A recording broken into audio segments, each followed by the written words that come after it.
Bienvenidos y bienvenidas a este encuentro, a esta cápsula sobre el Código Procesal Penal Federal. En este caso vamos a trabajar sobre la introducción al sistema procesal novedoso. Mi nombre es Nicolás Ceballos. Ahí en esta primera presentación tienen una breve reseña curricular y la posibilidad de escanear el QR con el acceso a mi perfil de LinkedIn. Lo primero que tenemos que señalar sobre este sistema procesal que ha legislado la Ley 27063 es los motivos de cambio. Brevemente tengo que enunciar que cuando el sistema procesal penal se modifica, ahí por el año fines del 2014, con su entrada en vigencia en la región de Salta y Jujuy, para luego ir gradualmente incorporándose en las distintas regiones, tuvo su razón de ser principalmente en cuestiones constitucionales y convencionales. ¿Por qué digo que son razones constitucionales y convencionales? El primer punto que ustedes lo ven en la presentación tiene que ver con el origen de nuestra Constitución Nacional de 1853-1860, que ha previsto para nuestro sistema de enjuiciamiento el modelo del juicio por jurados. A partir de ahí, de esa ausencia en el ámbito federal,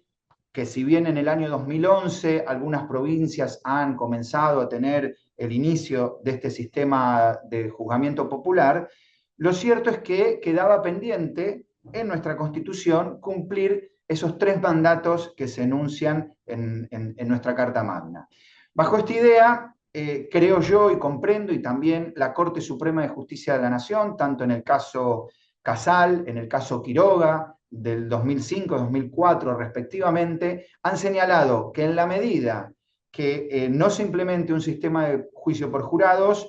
el sistema que corresponde en función de los principios que subyacen por el sistema de juicio por jurados deben ser un sistema acusatorio en su modalidad de juzgamiento oral. Por lo tanto, el primer motivo importante de cambio tiene que ver con cumplir ese mandato constitucional. ¿Por qué lo digo? Porque un sistema acusatorio y adversarial, como prevé la Ley 27063, necesariamente tiene que estar pensando en una lógica adversarial.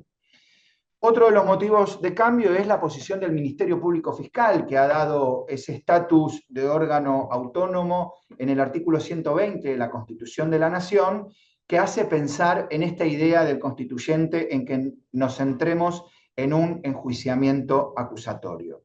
Luego, el avance de los procesos, de los procedimientos en las distintas provincias, en particular las nuevas modalidades de criminalidad organizada que requieren de mayor flexibilidad a la hora de la investigación y por ende en manos de quien debe, por esencia, cumplir ese rol que es el Ministerio Público Fiscal. Y por último, el sistema de protección internacional de derechos humanos, es decir, el control de convencionalidad. ¿Por qué digo esto? Porque el sistema procesal anterior al Código Procesal Penal Federal, es decir, el conocido Código Levene, fue sancionado en el año 92, mientras que nosotros en el año 94 incorporamos tratados de derechos humanos que nos obligan a pensar ya no solo en la incorporación directa de esos tratados en el ámbito interno, sino que además la jurisprudencia que emana de los órganos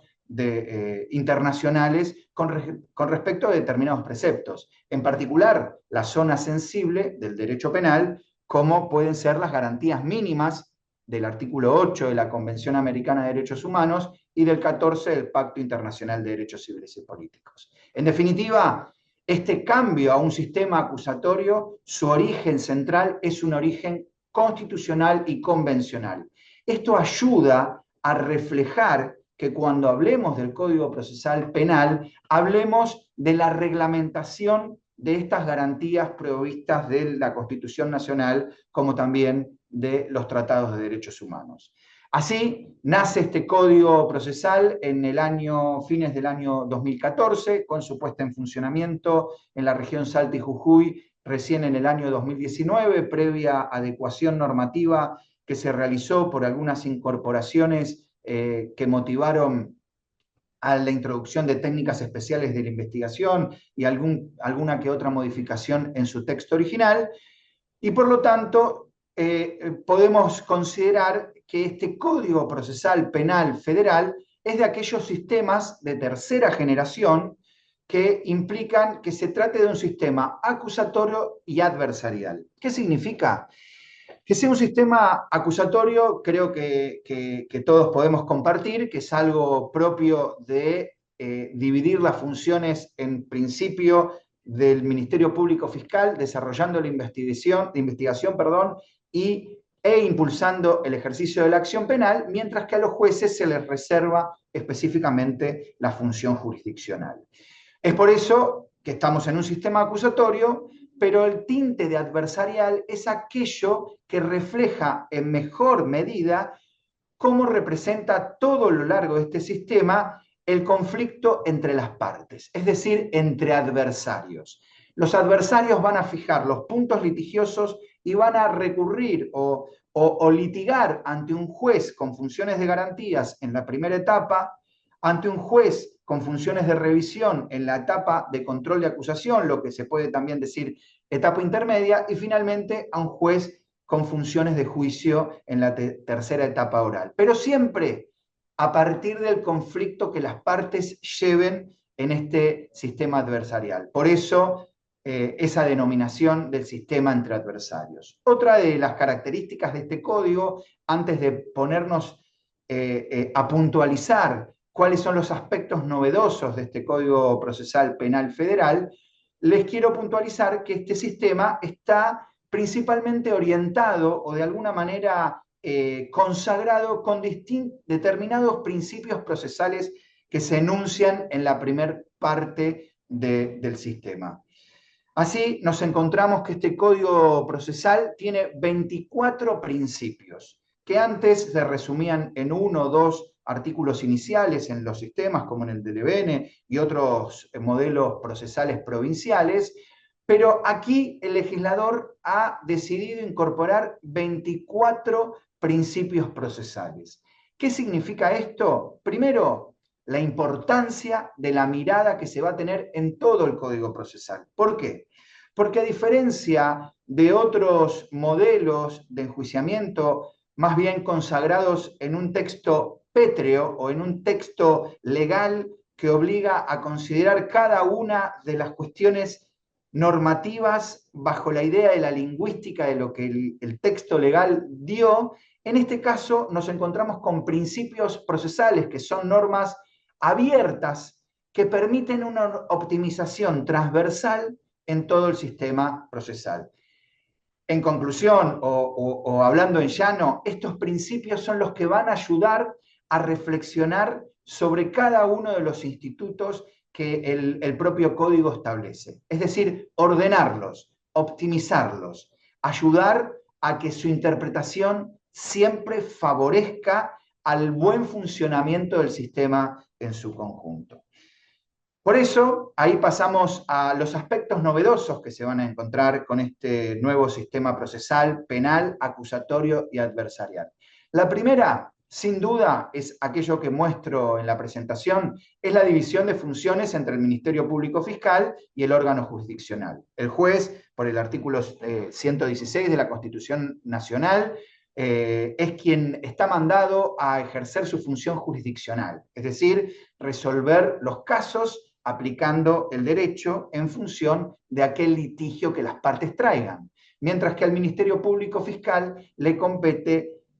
realizar una investigación y además de esa investigación ejercer la acción penal y en definitiva impulsar todas medidas de prueba que resulten necesarias para poder avanzar en búsqueda de una respuesta penal a una persona individualizada como responsable de un delito, que incluso también debe armonizar entre todos esos principios la relación con la víctima o permitir también que la víctima vea satisfecha su derecho en la posibilidad de responsabilizar a quien cometió un delito. Bueno, esta primera división de funciones entre el Ministerio Público Fiscal y el órgano jurisdiccional, mencionado en el artículo 9 de los principios procesales, trae como consecuencias algunas alteraciones, o mejor dicho, algunas situaciones de tensión en cuanto a lo que el juez puede hacer y lo que el Ministerio Público también tiene a su cargo como competencia propia y exclusiva, y cuáles son los límites que en esa relación entre jueces y fiscales se van a dar en tensión. Y también, ¿por qué no?, en la defensa, es decir, en la posibilidad de un defensor o un querellante que se vean bien claros cuáles son los límites a la hora de tomar decisiones en los casos. Por eso traje en la primera reflexión un precedente que les voy a dejar en la guía de lectura de esta cápsula, que es el precedente Chacón, votado por el juez Barroetaveña en la Cámara Federal de Casación Penal el día 5 de diciembre del 2024. Para ser rápido e invitarlos a la lectura de su parte, pero sí reflejarlo cómo este aspecto novedoso se vio en tensión en la jurisprudencia, era un caso en el cual se había llegado a un acuerdo pleno entre las partes, es decir, que habían llegado a lo que hoy conocemos en el sistema del EBN como un juicio abreviado, y en ese acuerdo se había acordado tanto la responsabilidad, o sea, el imputado había asumido la responsabilidad, se acordó una pena y se acordó una calificación legal. Pero también se acordó una modalidad de cumplimiento, que era bajo la fórmula o la posibilidad del arresto domiciliario. Sin embargo, tanto el juez de primera instancia con funciones de garantías como la Cámara de Revisión y finalmente la Casación convalidan que esa función específicamente es una función jurisdiccional y que en la medida que esos casos, que se haga un acuerdo, no permita la aplicación del artículo 10 del Código Penal para una hipótesis posible de prisión domiciliaria, esto es algo que las partes no pueden acordar. Ahí fíjense que la jurisdicción sobre el Ministerio Público Fiscal está poniendo un límite en las posibilidades de acuerdo a la hora de llevar a la homologación ante el órgano jurisdiccional. Otro de los aspectos novedosos que tiene este Código Procesal Penal Federal es la autonomía de las partes. Como les decía, el transcurso del proceso se va a dar en función del litigio que las partes realizan y llevan ante el juez con distintas competencias en función del periodo en el cual se encuentra el caso, pero esta autonomía de partes y con mayor protagonismo muchas veces también sería la contracara de la posibilidad de que el órgano jurisdiccional no debe intrometerse en esa autonomía y en la posibilidad de que las partes lleguen a distintos acuerdos. ¿Qué quiero decir? Así como en el caso anterior, en Chacón, hablé de ese límite jurisdiccional a lo que no está negociable, por decirlo de una manera, en un acuerdo pleno, en este caso se trataba de una suspensión de juicio a prueba. Es el caso Astorga, votado por el juez Jacobucci de la Cámara Federal de Casación. Es un caso del 6 de marzo del 2025, que también les voy a dejar en la guía de lectura, donde las partes, luego de un proceso iniciado con una posible calificación de transporte de estupefacientes, ya que una persona se la agarró por la Gendarmería Nacional, hizo una requisa y logró la incautación de 2.025 gramos de marihuana, iba circulando en una bicicleta. El Ministerio Público Fiscal formaliza la investigación por el delito de transporte de estupefacientes. Pero finalmente, llegada a las instancias de juicio, las partes acuerdan, es decir, fiscal y defensa, un trámite de juicio abreviado por una tenencia simple. El juez, inicialmente de primera instancia, rechaza el acuerdo pensando y acentuando que no era proporcional las reglas de conducta que se habían establecido con la posibilidad o no de que el juez homologue este acuerdo en función del bien jurídico protegido. Es por eso que rechaza la posibilidad de llegar a una suspensión de juicio a prueba en una tenencia de estupefacientes simple, como habían acordado las partes, pero finalmente llega a la casación y donde el juez de la casación, Jacobucci, dice, miren, estamos en un sistema acusatorio, en la medida que esto sea razonable, las partes pueden, por el artículo 35 del Código Procesal, llegar a este tipo de acuerdos y el juez en un proceso acusatorio debe ponderar esta situación y homologarla si está dentro del marco de la legalidad que el Código Penal, en su artículo 76 y 76 bis, permite para la suspensión de juicio prueba. Otro de los puntos interesantes que tiene este Código Procesal Penal Federal a la hora de tomar contacto por primera vez o tomar contacto en su lectura y querer empezar a generar las destrezas de litigación en este nuevo modelo procesal, es la oralidad plena. ¿Qué significa? Las audiencias que van a llevar las partes al litigio ante el juez va a ser en una modalidad de audiencias orales. El código no quiere que se vuelva a lo escrito, a las actas, al expediente, a la burocracia del papel y del litigio a través del papel. Lo que espera el Código Procesal es que todas esas secuencias y esas discusiones, en la segunda cápsula ya vamos a ver de qué se tratan estas audiencias troncales y cuáles podrían ser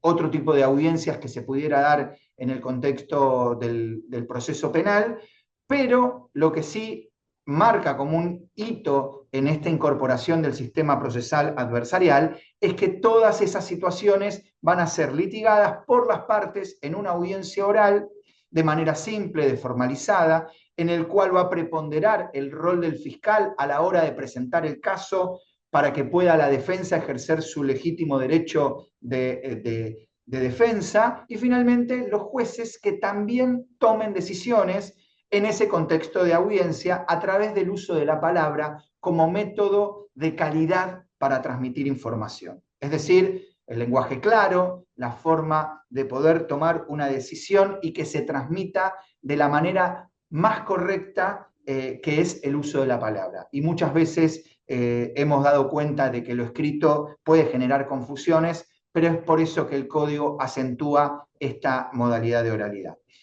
Bueno, en este caso me pareció interesante marcar como un aspecto de este aspecto novedoso un fallo de la Cámara Federal de Casación del voto de la doctora Ledesma, que en ese caso del 8 de septiembre del 2021 es la decisión, si bien se discutía sobre las reglas de disponibilidad de la acción y la posibilidad de llegar a un tipo de acuerdo conciliatorio como método de extinción de la acción penal a través de un acuerdo conciliatorio y la posibilidad de que lo sea con un funcionario público como punto central del caso, allí la jueza Ángela Ledesma destaca las virtudes del modelo oral, porque en principio señala que en ese contexto bien hubiese sido necesario que se haga una audiencia oral para despejar todo tipo de dudas sobre lo que se estaba discutiendo. Allí la jueza, voy a permitirme leer estas palabras, destaca como valores de beneficio en la oralidad y el modelo de audiencias, primero, que es una situación dinámica, luego, que es algo transparente y principalmente favorece el contradictorio, es decir, el punto litigioso que las partes van a señalar ante el juez con funciones de garantías. Otro punto novedoso e interesante es la defensa efectiva y activa. En este caso, el código propone varias formas de que la defensa del imputado sea de una forma activa, con esa autonomía que antes hice referencia, pero que también pueda, en muchos casos, llevar adelante investigaciones propias, en definitiva, cumplir con el mandato de las garantías mínimas de que no solamente puede controlar la prueba de cargo, sino que además puede proponer prueba que haga a la inocencia de la persona que se defiende, o mejor dicho, reaccionar frente a la acusación. En ese sentido, la defensa activa y efectiva que el código propone en todo el desarrollo del proceso, elegí un caso que también les voy a compartir en el material de lectura, que es el caso Ursagaste Ceballos. Este caso, que fue votado por los jueces Carbajo, Maíquez y Hornos el 10 de mayo del 2024, como interesante tiene que había sido un acuerdo en un juicio en el cual el Ministerio Público, perdón, un acuerdo no, un juicio oral en el cual el Ministerio Público Fiscal había acusado a un grupo de personas por el delito de transporte de estupefacientes y otro grupo de personas solamente lo hizo por la agravante que prevé el artículo 11 de la ley 23737. Este caso, es decir, el desagregado por parte del Ministerio Público Fiscal en un grupo de personas del agravante del artículo 11, motivó a que los jueces, no obstante ese desagregado por parte de la Fiscalía, finalmente condenaran a todos por esa previsión agravante del artículo 11. Con lo cual llega el caso a la Cámara Federal de Casación y la Cámara Federal de Casación dice que esa posibilidad por el artículo 307 del Código Procesal Penal Federal, conocido como el principio de congruencia en las calificaciones legales, dice que es un exceso en la jurisdicción. ¿Por qué? Porque se afecta el derecho de defensa en juicio. Por más de que el sustrato fáctico permita una adecuación típica más gravosa que la que propuso la Fiscalía, ahí los jueces de casación dicen este límite de lo que propone el fiscal tiene que estar limitado por el órgano jurisdiccional. Es decir, el órgano jurisdiccional no debe excederse más allá de lo que el Ministerio Público Fiscal proponga en este caso. Otro de los aspectos novedosos que van a encontrar en el Código Procesal Penal Federal es que en todo su modelo o en todas sus previsiones, en su arquitectura sistémica del proceso,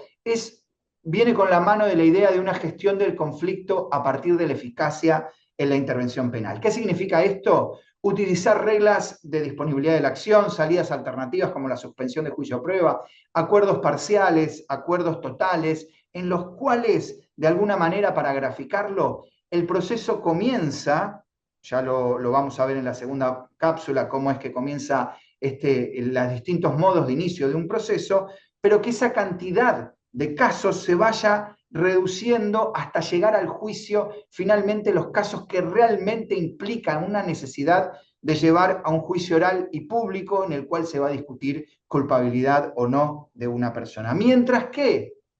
una cantidad de herramientas que da el Código Procesal, como la disponibilidad de la acción, a partir de la pacificación, que el artículo 22 del Código Procesal, es decir, como un principio que debe optimizarse en todos los procesos, busca que las partes de alguna manera tengan encuentro en estas audiencias orales, lleguen a acuerdos posibles y a partir de ahí el Ministerio Público Fiscal puede asegurar la eficacia de su intervención en donde realmente se exige mayores esfuerzos, por lo menos a la hora de hablar del crimen organizado y los casos graves que sí tienen que llegar a juicio oral y público. En este caso menciono un caso Chauqui y otros dos más que la Cámara Federal de Casación ha decidido en el año, ya les digo,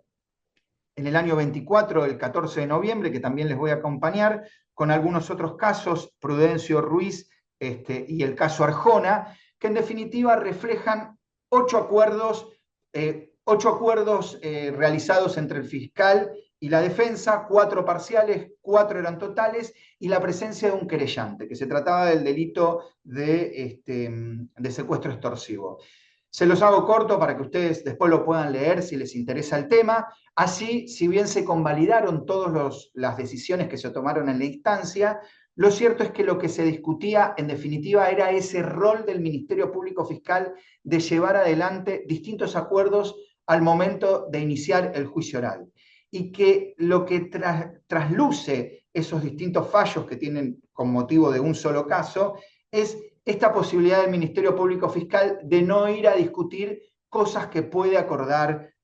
con la defensa antes de realizar un juicio oral y público. En este caso también había una oposición de la querella que se respetó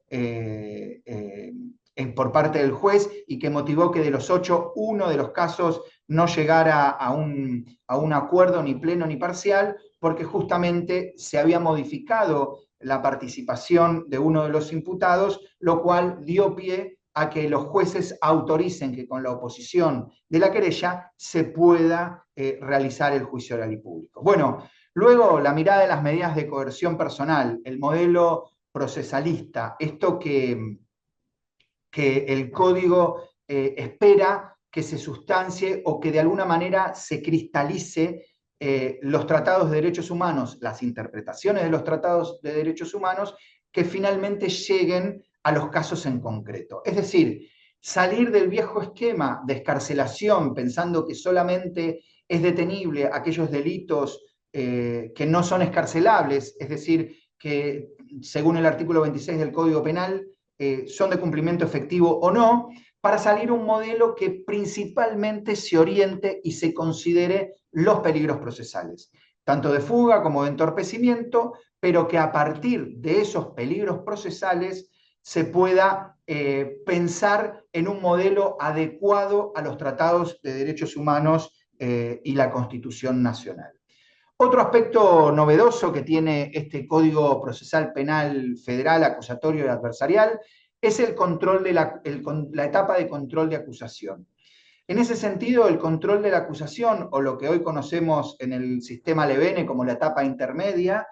es una etapa que fortalece la idea de que, esto que yo decía antes, de que al juicio se llega a discutir culpabilidad. En ese sentido, el modelo de control de acusación primero tiene en cuenta un aspecto formal, que es decir, revisar los aspectos de la acusación, tanto pública y privada, en una audiencia, claro está,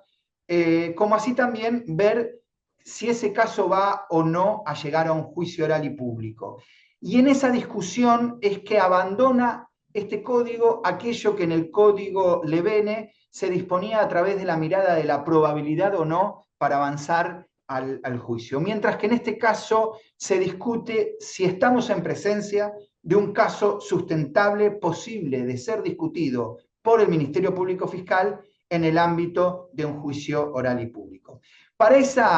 aspecto novedoso elegí un caso que se llama el caso Barraza, este caso Barraza que lo votó la doctora Ángela Ledesma del 10 de noviembre del 2023, que también les voy a dar como material complementario. Ella allí hace un hincapié de la importancia de esta audiencia de control de acusación. ¿Por qué? Porque en el caso, que era un delito de tráfico de estupefacientes, todo lo que fue la teoría del caso de la defensa durante el desarrollo del juicio fue en lo referente a la validez de las intervenciones telefónicas que se habían dado en la etapa inicial. Y la jueza Ángela Ledesma señala y marca la importancia de que esas cuestiones se disputen o se discutan en la etapa de control de la acusación y no en el juicio propiamente dicho. Es decir, que en esta etapa se discute culpabilidad. Si bien ella da respuesta a los distintos cuestionamientos que se habían elaborado, ella señala a modo de ejemplificar la importancia de esta audiencia, cómo debiera discutirse este tipo de cuestiones en la audiencia de control de la acusación.